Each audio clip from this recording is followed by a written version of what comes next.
কৃষক কার্ডের কথা আমরা বলেছি যে এটা যে একজন কৃষকের থাকবে, সে এই কার্ড দিয়ে ন্যায্য মূল্যে কৃষি উপকরণ কিনতে পারবে।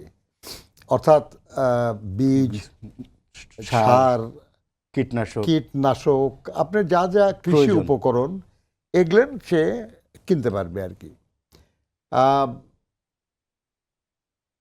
আমরা বললাম যে এই কার্ড দিয়ে সে আপনার তার যে উৎপাদিত পণ্য সেটা বিক্রির একটা ন্যায্য মূল্যে বিক্রির একটা সুযোগ পাবে আর কি। সেটা কৃষি সমবায়ের মাধ্যমে হোক, স্থানীয় সমবায়ের মাধ্যমে হোক, বা বিভিন্ন এলাকায় যে কৃষির বিষয়ে দায়িত্বপ্রাপ্ত কর্মকর্তা যারা আছেন তাদের মাধ্যমে হোক, কিন্তু ন্যায্য মূল্য যেন পায়, যেন মধ্য সত্যভোগী তারা যেন রক্ষা পেতে পারে আর কি।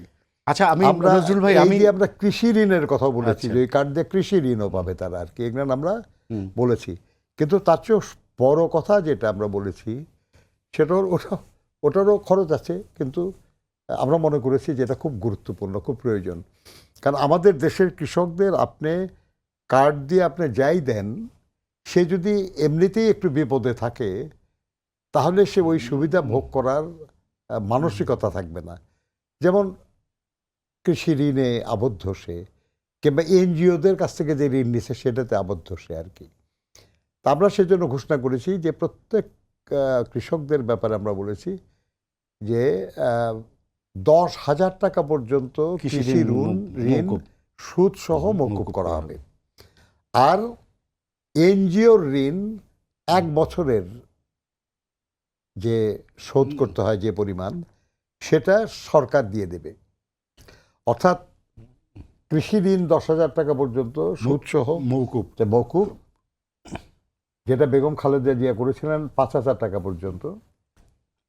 আমাদের এবার বিএনপির পক্ষ থেকে আমাদের চেয়ারম্যান উনি বলেছেন 10,000 টাকা পর্যন্ত মওকুফ করা হবে।